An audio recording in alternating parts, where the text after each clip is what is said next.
Hi, everyone, and welcome to another edition of Newsmakers. I'm Jerry Roberts. It is Thursday, March 28th. We have a special press clips edition. I'm delighted to welcome back my friend and colleague, the esteemed political columnist for the Los Angeles Times, Mark Z. Barabak. How you doing, brother?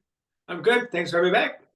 Well, last time you were on, I asked you to talk me off the ledge about the presidential, and I'm biding my time, but things aren't getting that much better. I just, Still on the ledge. I'm Still on the still ledge. on the ledge. All right. Okay, but 220, at least you're on the ledge. You haven't jumped yet, so that's good. That's not good. yet. 222 2 days, I know, for those who were counting before election.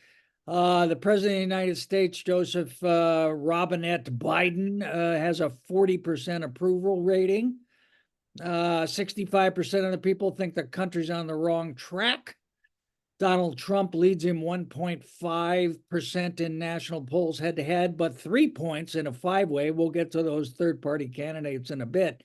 But anyway, this is really, I wrote this a couple weeks ago. I mean, it's the race that nobody wanted.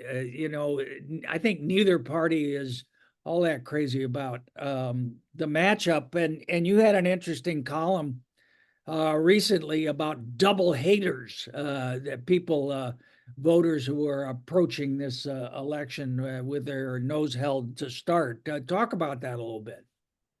Well, I interviewed a woman named Victoria Thompson, who was a Bernie Sanders delegate. I actually found her.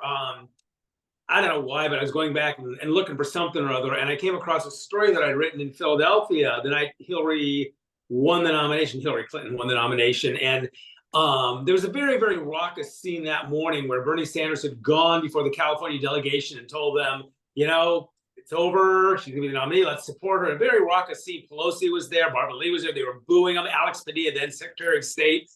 And she was quoted saying, this is Victoria Thompson saying, if this is the choice, Clinton, Trump, I'm voting for Jill Stein. So I was curious. I thought I'd call her up, 8 years later and say, so what'd you end up doing? And sure enough, she ended up voting for Jill Stein. So she was kind enough to take the time, and I went up to Roseville, where she lives outside Sacramento. We had a conversation because, I mean, it's the double haters who are going to decide this election. I mean, hate may be strong for some people, but people who aren't enamored, let's say, of Trump or Biden, most of them are going to come around and vote for Trump or Biden, right? It's just hold your nose, right? Lesser of evils, blah, blah, blah. But there are millions of people like Victoria Thompson who aren't going to vote for either of them. And where they end up and how much they draw away from Trump and Biden could determine this election. So I thought it was interesting. I thought it would be interesting to sit down and talk to her and try and get inside the mind and understand the thinking of someone like Victoria Thompson, who says, you know what? Maybe, she said that people tell her that she's going to, helping Trump by voting for Biden and blah, blah, blah. But she's like, hey, I'm voting for Robert Kennedy. Does she really think, and this is the question I have about this whole category of people, and as you say, there's probably millions, if not tens of millions of them, that Biden and Trump are the same, are Yes. equivalent? Yes, that is what she has said. She said Biden. I'm paraphrasing. I'm doing this off the top of my head, but she said, Biden is just as corrupt.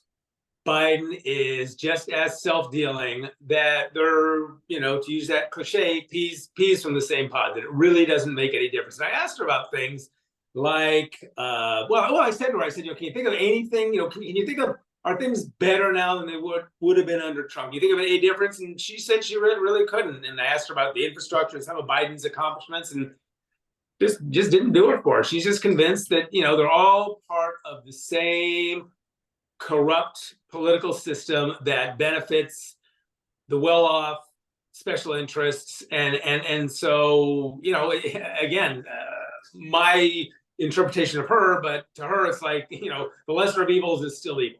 Yeah, and of course, Joe Biden famously led an insurrection on the Capitol and to try to stop the peaceful transfer of power. But that aside, so she said she's going to vote for Robert F. Kennedy Jr., and he's one of three basically third-party candidates who may or may not have a big impact. Um, he had an event up in your neck of the woods this week where he announced his vice presidential running mate, whose main qualifications seem to be she has a lot of money. What do you think of the Kennedy effort? Well, I think he's, as you suggest, I think he's the first among equals, if you will. I mean, you have to. I mean, look, most people are going to vote for Trump or Biden, the nominee of the two major parties, as I said, holding their noses or not. And then you've got these third party, these independent candidates, Robert Kennedy being most preeminent among them because his name is Robert Kennedy. If it was Robert Klein or Robert King, but he's got that Kennedy name. In fact, going back to my double hater, she said, she gives Kennedy maybe a 30% chance of winning the White House. I suggest in the column, most people put it closer to 0%, but she said he's got, a lot of unhappy people, but he has that name recognition.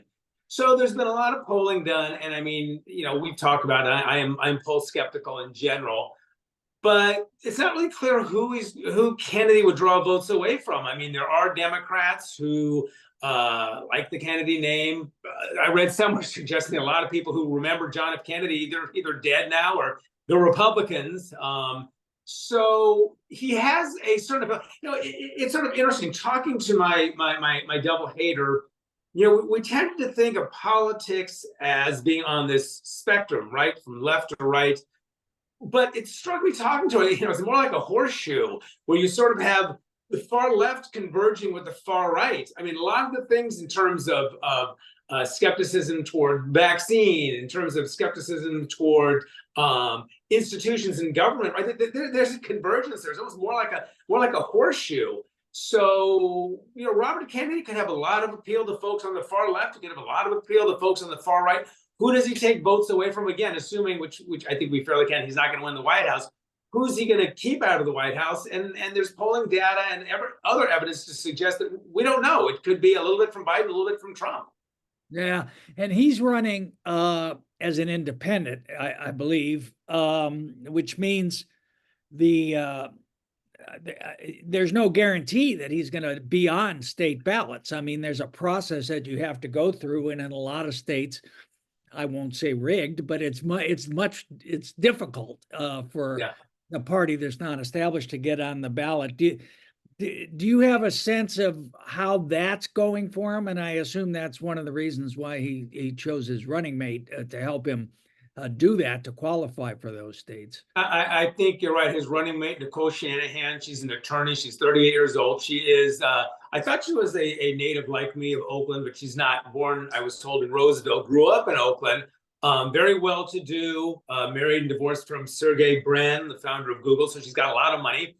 And the speculation is that was a good part, or at least certainly a part of her appeal to Robert F. Kennedy. She's got a lot of money. She paid $4 million for an ad. Some folks might remember from the Super Bowl. It's kind of this weird retro Kennedy ad, and it cost $4 million. She put up the money, and a lot of which Kennedy's family denounced. Yes, they did. A lot of them. That's a very interesting dynamic within the family. But yes, the supposition. I mean, it's going to take a lot of lawyering to get on the ballot in states. Lawyers, as you know, cost a lot of money, which is what Nicole Shanahan brings to the Kennedy ticket. A lot of money, and ergo a sense that she'll be able to help get him on ballots in enough states to possibly make a difference. Yeah. And then we should mention the Russian asset, Jill Stein, who's running again as the Green Party candidate. And your double hater voted for Jill Stein, as I recall from your piece. And of course, Stein is famously pointed to as the difference, the margin in those Midwestern states that Hillary Clinton lost. And then Cornel West, the Harvard professor who was pretty far to the left. Is he also running as an independent, or is he on a party ticket? Yeah, I'm not sure what. I mean, there is an independent party. There's the Libertarian, the Green. There's all sorts of parties. I'm not sure what line he's running on. I mean, now may be a good time to put in the fact that, third party candidates tend to fizzle. I mean, in our lifetime, the one who did best was Ross Perot. made a difference in a few states. I think it's been there's this notion that he threw the election to Bill Clinton, but I think if you look at the state by state and a little deeper analysis, that's not the case. But what tends to happen is most third parties tend to fizzle. At the end, people don't want to quote waste their ballot, don't want to throw their ballot away, or they realize they are scared and they think if you're a Trump supporter, if you're a Biden supporter, that maybe if I vote for this third party candidate, I'm going to end up undermining my candidate. So the history, and history only guides us so far. I mean, this is an unprecedented election. You talk about polls at the top. We can talk about those. Just to digress for a second, most of the indices are very bad for Biden. If you were to look at historically poll standings, that said, we've never had in our lifetime, a former president running against the president. We've never had in the history of the country a criminally indicted president running against. So I think we can throw a lot of that stuff out the window. But again, going back to my point, historically, third-party bids tend to fizz toward the end. Will it happen again this time? We'll see. Yeah. I believe that the last third-party candidate to win a state, to win any electoral votes, was Theodore Roosevelt in 1912. You and I covered that. We did. That's right. We were at the Bull Moose Convention. I'll never forget. Who could forget? Yeah. Let's talk about Biden for a second. Because there is, and again, this is drawn from the polls. So the polls tend to drive the narratives, and then the narratives, people try to, they become self-reinforcing in a sense. But he appears to be losing younger voters, Black voters, and Latino voters. Yeah. Are those are all kind of for different reasons, yes?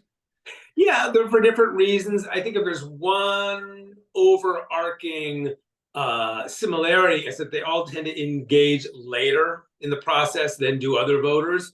I mean, I can set my watch by, or set my calendar by the number of, Black voters are not coming home, Latino voters aren't coming home. I mean, I've written many iterations of that story. That's not to suggest that some change may not be underway, but it's pretty reliable. You can count on stories being written. Young voters aren't engaged, Latino voters, Black voters, because historically these groups tend to engage in the process later than other voters. That's just the way it is. It has been.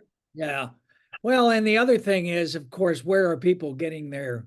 I hesitate to call it news, but where are they getting their information about the election, if they're getting any? And it's in these silos. I wondered where your double hater, if you talked to her at all about where she, what the sources of her news and information was. I did.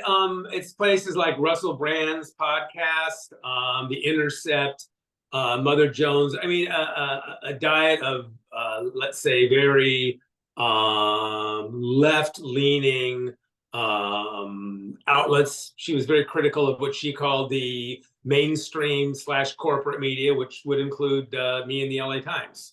Right. And then the younger voters, or some younger voters, or a large portion, are getting a lot of information from TikTok, no less a reliable source, it being a Chinese intelligence asset, apparently. Yeah, I mean, look, I don't want to be like you. I don't want to be, the old geezer gassing about kids these days. But again, these are, and I don't mean this as pejorative, these are what you call low information voters. These are low engagement voters. I mean, these are people who have other lives and aren't as attuned to politics as, the millions of people who are watching us right now. Yeah. Well, and plus their diet of information is driven in large part by the algorithm, whatever the algorithm, which is, again, a self-reinforcing mechanism. Right. Yeah. And, there are problems, or there are challenges, I should say, in terms of getting reliable samples of Latino voters, of Black voters. I mean, there's problems with polling in general. And I'm not going to be what was that? During the Romney campaign, what were they calling something the polls? But this whole notion, whenever your side is losing, people attack the polls and question them. And during Romney's campaign in 2012, there was this whole movement to, I forgot what the term was, something the polls. We're seeing that now. But that said, there are, and I'm not going to go on a great length about polls and the problems with polling, but there are difficulties in terms of getting a reliable sample these days, which, if I had my way, I'd get rid of all the horse race polls and tell people just, you know what, ignore them, focus on other more important stuff like opening day.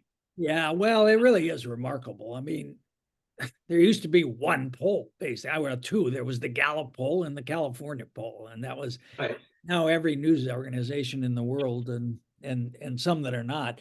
Um, the other thing that I wonder about, Biden according to the polls, trails Trump by a substantial margin on crime, the economy, immigration, national security issues. But two things that I wonder about: how much ongoing traction and relevance do you think the abortion issue and the abortion issue writ large, by which I would also, I guess, include IVF and abortion pills by mail in that? How important is that going to be, do you think? Well, there's evidence to suggest that it's been very important in terms of driving Democratic turnout. I mean, there was just a special election this week in Alabama. Admittedly, a very, very small sample size, but a very Republican district that was won by a Democrat who made a really big issue of abortion, and specifically the IVF ruling by the Alabama Supreme Court.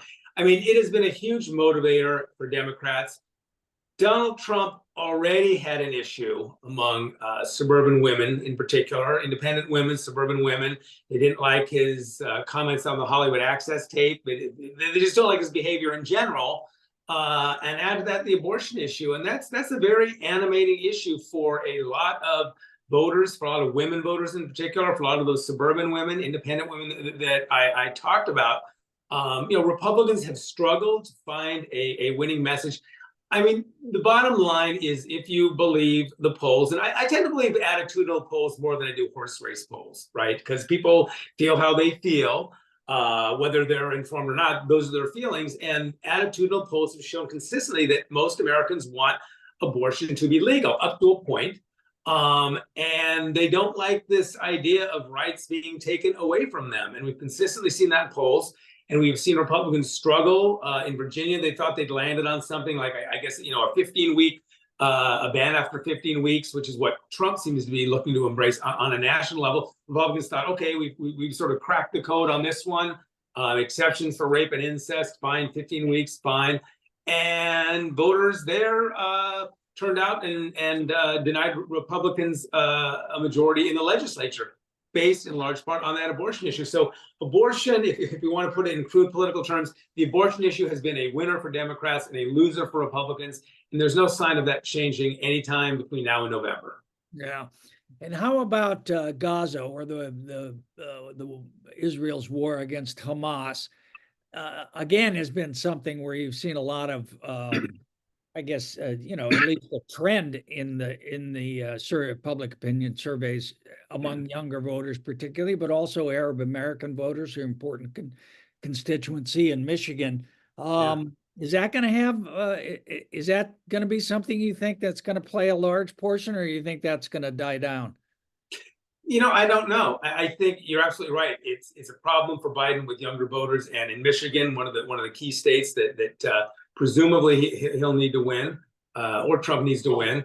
I don't know. It's an issue. Will it still be an issue in October? Tell me what's going on in Israel. Tell me what's going on in Gaza. Tell me what's going on in the media in October. Will it still be these horrific images that we're seeing every day? Or will it have been overtaken? Will those images, they're not going to rebuild it between now and October, but will circumstances change so that it's not front and center the way it is now? That's going to go a long way toward determining how important Gaza is going to be. How much of an issue is it 6 months from now? Yeah. How salient, if you want to get all political sciencey, how salient is the issue going to be 6 months from now? Yeah. And it will depend on events on the ground. I just don't see how it becomes a winner for Biden in any circumstance. I mean, no, and it's issues like abortion for Republicans, like Gaza for Biden specifically, less so for the Democratic Party, but for Biden, you're not going to turn these issues around in a way that they benefit you. The best you can do is neutralize them or make them less bad. I think immigration is another issue. I don't think Biden's ever going to get any traction and have abortion as a winning issue. Can he neutralize it and make it less bad? Yes. And Trump has helped him by very blatantly and frontally and openly saying to Republicans, don't take yes for an answer. Take this deal, which gives you everything you want, because we don't want to help Biden in the election. Yeah, he always says the quiet part out loud. It's amazing. It's how it reminds me of Willie Brown in a sense, Well, and it's I would say it's a large part of his appeal. I mean, you could demonstrably prove, as the Washington Post did, what did they come up with? 30-some thousand lies during his 4 years. I mean, all politicians prevaricate, let's say, or shade the truth, or call it what you will. But given that track record, even though Trump is a proven habitual liar, time and again I've heard from people, well, he's honest. Because as you suggest, he says the quiet part out loud, which to people means he's honest. I mean, it's really funny. I think about it, and indulge me. It's such a cliche. Not a cab driver, but a Lyft driver. I was in Las Vegas. The new cliche. Yes, the proverbial cab ride in from the airport. But I was talking to my cab driver, who was a Black gentleman from Haiti, and we got to talking about Trump. And he said, basically, his argument, going back to my double hater, he said all politicians are racist. The difference with Trump is he's open about it. And that gives you, right, that gives you a window into the thinking that, they're all corrupt, they're all this, they're all that, they're all racist. Trump at least is honest about it. Yeah. And he's a Trump supporter. Oh, yeah. I mean, that's the real difficult part for Biden is this. I'm going to just say is a false equivalence. I mean, whatever you think about Biden, he's always between the 40-yard lines. I mean, he's like a normal politician. I mean, Trump is something different. He really is. I mean, he's right. And, I hear, writing a column, I hear a lot from the what about, as I call them, the what about chorus. Anytime you write about January 6th, well, what about Hillary Clinton? She said Trump wasn't legitimate. What about Stacey Abrams? Well, okay, it's one thing to yap about sour grapes, and say he's not legitimate, and to go on the talks, go to the Aspen Institute or go to the Kennedy School and talk about Trump being an illegitimate president. It's quite different to sick a mob, a deadly mob on the Capitol. It's quite different to go to court in jurisdictions across the country. It's quite different to call the Secretary of State and say, quote, find me 13,000 votes, right? So there is a qualitative difference there. And there is, I agree, a false equivalence between an election denier or someone like Hillary Clinton complaining about Biden, about Russia's interference in the election, calling Trump illegitimate, and Trump sicking a deadly mob on the Capitol to try and overturn a free and fair election. Yeah. Hey, let me back up to the third party thing, because I forgot to ask you one thing. This No Labels group, which is, trying to sort of thread the needle, I guess, on this double hater thing, seems to be having a lot of trouble finding. I was going to ask, are you interested? They're looking for a candidate. Maybe would you? If I could get a rich vice president to run with me, you're right. They've had a real problem. I mean, they're down to the lieutenant governor of Georgia who turned them down. Who turned them down? Yes, Joe Lieberman, I believe, who just passed away, said no. Joe Manchin said no. John Kennedy, the senator from Louisiana, said no. Chris Christie said no. As you said, I think Jeff Duncan, I think is his name, Lieutenant Governor. He said no. So, like I said, if you don't mind, if you got nothing to do the next 6 months, what the hell? Yeah, we could look at it. Maybe, maybe one of our lesser statewide officers, Richard Lara, maybe he could. Has nothing else to do. All right, hey, lest we give anyone the impression that their vote is going to matter in the presidential race, at least those of our vast audience watching in California. Basically, it's coming down to 6 states, would you say? Michigan, Pennsylvania, Wisconsin, Arizona, Georgia, and Nevada. Is that it? Yes, and I feel obliged to say Nevada, because otherwise our friends in Nevada will get mad at us. Yes, Nevada. I think you're right. I mean, there are reach states, there's some speculation that North Carolina could be a better state for Biden, potentially than even Georgia. You have this Mark Robinson who's really, really out there with all sorts of anti-Semitic, and now I understand he's been in he's taken on Beyonce, calling her a skank. His words, basically a horrible role model for women. So he's got a long, long history of crazy, wild stuff. So I think with him at the top of the ticket, Democrats are thinking maybe, Biden didn't lose North Carolina by a lot. But yes, I think it's going to come down to those states. There's always the reach states. You're going to hear Republicans talking about maybe, Minnesota, the Democrats talking about Texas, which is like, Charlie Brown's football. But I think as we sit here today, to the extent that anything is knowable in this unknowable life of ours, I think it's a pretty fair bet it's going to come down to those handful of states. And sorry again, California, Yeah. not here. Thanks, Electoral College. Yeah. Yeah, and I feel obliged to point out that Trump is ahead in all those states. Kind of a tie, toss up in Wisconsin, but as of Real Clear Politics this morning, the most recent polling has him ahead in all of those. Let me switch to California stuff for a second. The Senate, which is going to be tough for the Democrats to hang on to. They've got those red state incumbents in Ohio, Montana, West Virginia. Joe Manchin's not going to run for re-election in West Virginia, so that one's gone. Yeah. Tester in Montana and Sherrod Brown in Ohio. But we've had a kind of an interesting Senate race in California for the first time in 200 years. Dianne Feinstein, of course, not on the ballot. She passed last fall. But you had some interesting coverage of that. Adam Schiff won the finished first, not the Democratic nomination, but and is all but assured of stomping the hated Steve Garvey. Speaking of opening day, but what I found interesting, two things in your coverage of that. One, the way that this whole Northern California advantage, which has been built in to California politics for so long, seems to be eroding. Yeah, I did a column. I think they'll blur together, but I did a column early on after Adam Schiff came to Rossmore, which, if your viewers don't know, is a 55 and older community, very, very active Democratic club there. They claim to be one of the largest, if not the largest in the country, 1,000 or something. Adam Schiff got 500 people who showed up to hear him and see him.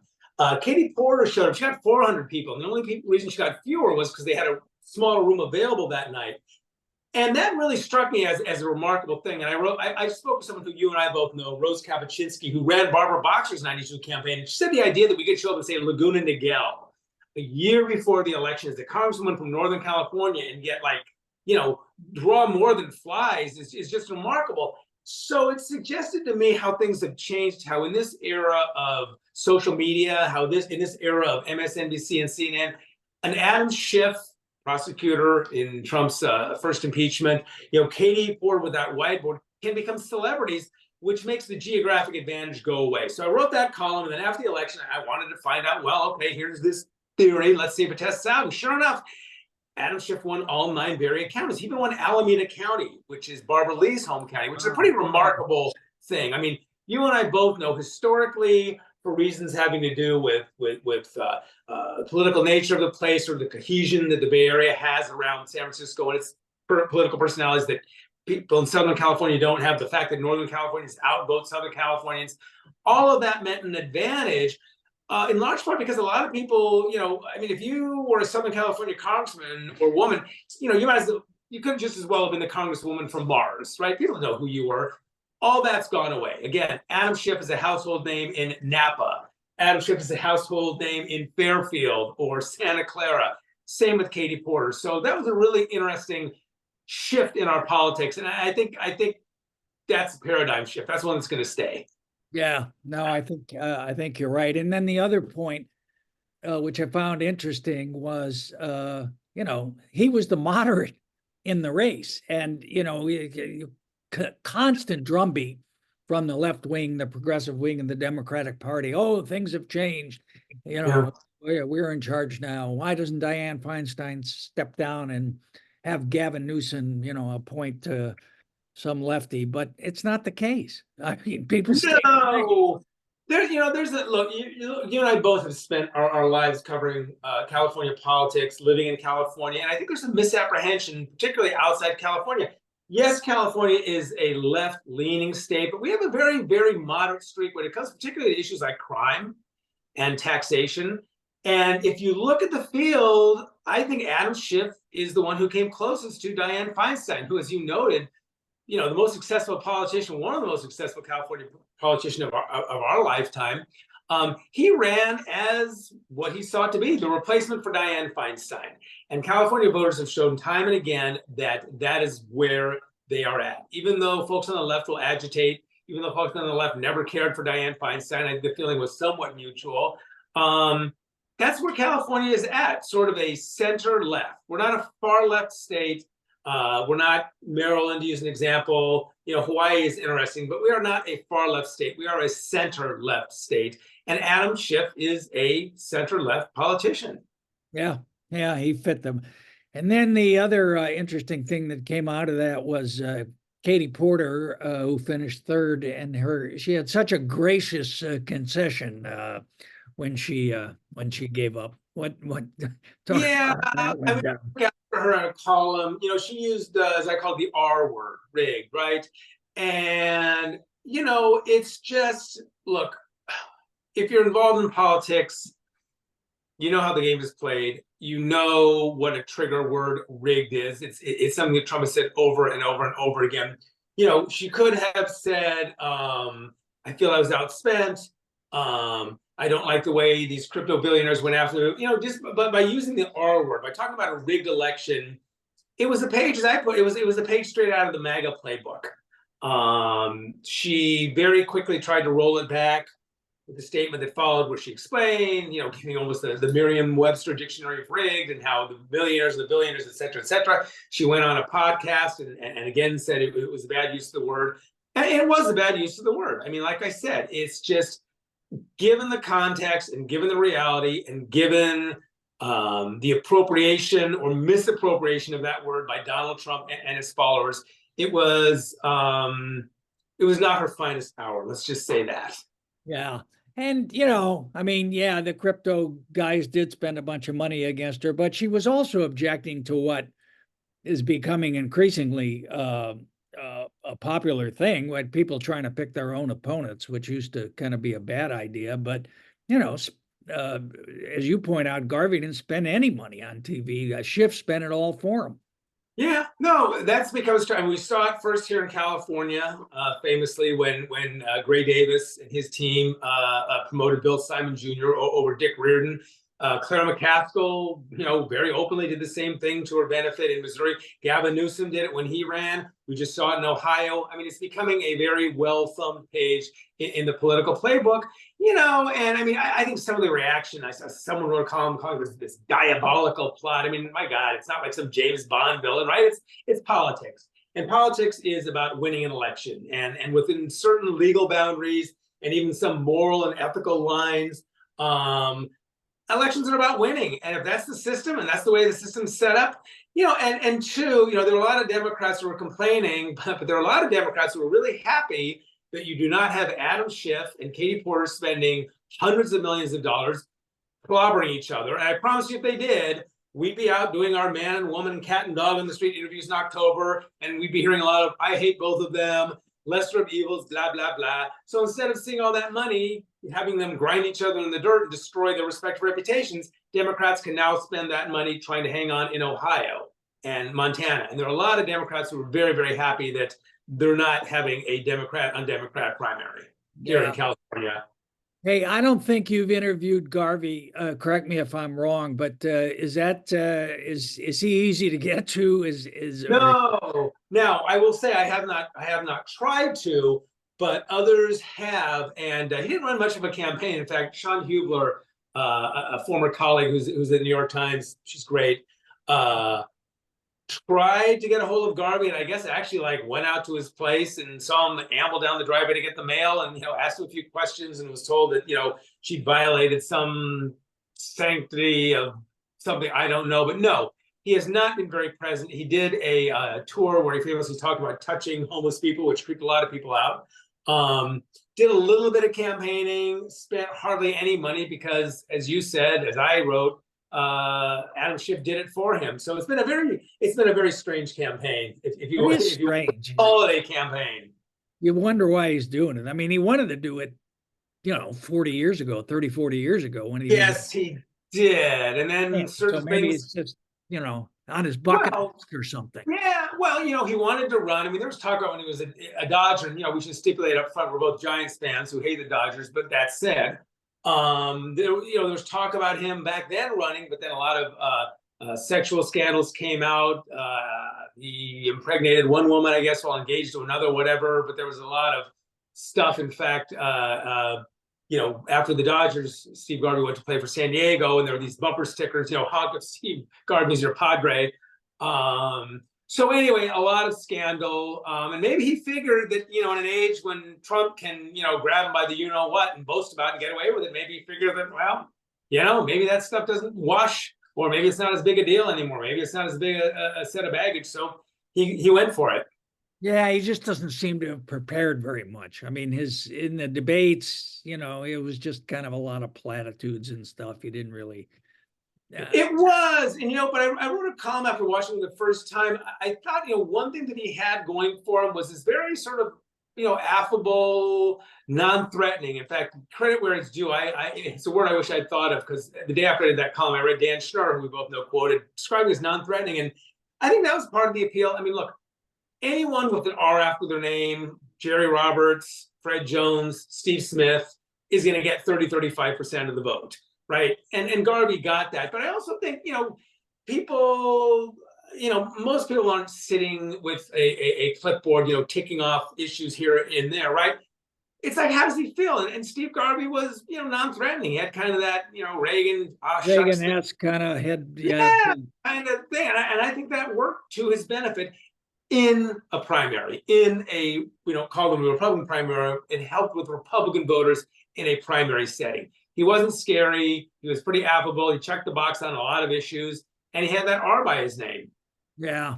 Well, if I can be allowed a brief baseball digression, you know what they should, if he really wants to make an effective ad, what Schiff should do is get some old footage of when Garvey was playing first, and the pitcher would try to, throw over to first to pick the runner off. Garvey would stand there and hold the ball on the guy for like 15, 20 seconds. And it's just, I just think that would be a killer ad if people got to see that again and remembered what an awful guy he was. All right. One more thing, Kari Lake, there's an interesting, Arizona's become a really interesting political state. I mean, there's a lot of Yeah. the incumbent Kristen Sinema senator is going to step aside, not run as a third party. Ruben Gallego, I believe, is the Democratic nominee. And then Kari Lake, who's a Trump acolyte and ran for governor and said it was rigged, is now trying to take back all the bad things she said about John McCain and the sort of center right, I guess you would say, faction of the Republican Party. Yeah, it's what you call the Etch-a-Sketch strategy. It's something that Romney, in one of those things, quiet part out loud thing, talked about how basically after the primary, just kind of like an Etch-a-Sketch, you shake it and it goes away. Kari Lake has been kind of trying to Etch-a-Sketch her past away. There's a very interesting development this week. She was hit with a defamation suit by the Republican election chief in Maricopa County, sued her for defamation about all the false claims she made about the election being rigged, this, that, the other thing. Kari Lake took it to the Arizona Supreme Court, tried to get the suit thrown out. Justices said no. This week, Kari Lake said she's not going to contest the defamation charge anymore. She's going to own up to it.